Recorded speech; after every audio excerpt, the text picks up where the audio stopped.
എല്ലാവർക്കും നമസ്കാരം കൂട്ടുകാരെ. ഈ ലോകത്ത് നിനക്ക് വലിയ പിടിപാടുകളോ ബന്ധങ്ങളോ ഒന്നുമില്ലെങ്കിലും നിനക്കെതിരെ വരുന്നതിനെ തടുക്കുവാനും നിനക്കുള്ളതിനെ മറ്റാർക്കും കൊടുക്കാതെ മാറ്റിവെക്കുവാനും കർത്താവ് അവിടുത്തെ ദൂതനെ നിനക്കായി അവിടെ ആക്കിയിട്ടുണ്ട്.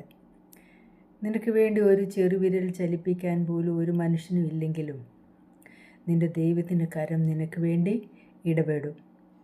ശത്രു എല്ലാ വഴികളും നിനക്ക് മുന്നിൽ അടച്ച് മുദ്ര വെച്ചാലും സ്വർഗം തുറന്ന് യഹോവയുടെ സൈന്യം നിനക്ക് വേണ്ടി ഇറങ്ങി വരും. സങ്കീർത്തനം 91:1-16 വരെയുള്ള വാക്യങ്ങളിൽ ഇപ്രകാരം പറയുന്നു: അത്യുന്നതൻ്റെ മറവിൽ വസിക്കുകയും സർവശക്തൻ്റെ നിഴലിൻ കീഴിൽ പാർക്കുകയും ചെയ്യുന്നവൻ, യഹോവയെക്കുറിച്ച് അവൻ എൻ്റെ സങ്കേതവും കോട്ടയും ഞാൻ ആശ്രയിക്കുന്ന എൻ്റെ ദൈവവും എന്ന് പറയുന്നു. അവൻ നിന്നെ വേട്ടക്കാരൻ്റെ കണിയിൽ നിന്നും നാശകരമായ മഹാമാരിയിൽ നിന്നും വിടുവിക്കും. തൻ്റെ തൂവലുകൾ കൊണ്ട് അവൻ നിന്നെ മറയ്ക്കും. അവൻ്റെ ചിറയിൻ കീഴിൽ നീ ശരണം പ്രാപിക്കും. അവൻ്റെ വിശ്വസ്തത നിനക്ക് പരിചയം പലകയുമാകുന്നു.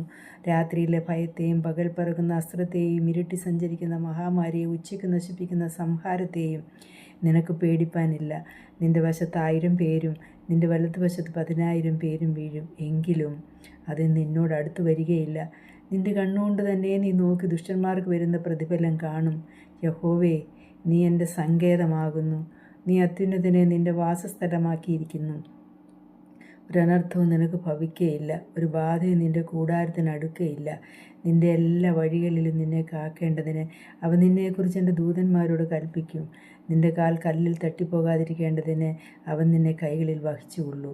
സിംഹത്തിന്മേലും അണനിവേലും നീ ചവിട്ടും. ബാലസിംഹത്തെയും പെരുമ്പാമ്പിനെയും നീ മെതിച്ചു കളയും. അവൻ എന്നോട് പറ്റിയിരിക്കാൻ ഞാൻ അവനെ വിടുവിക്കും. അവൻ എൻ്റെ നാമത്തെ അറിയുകയാൽ ഞാൻ അവനെ ഉയർത്തും.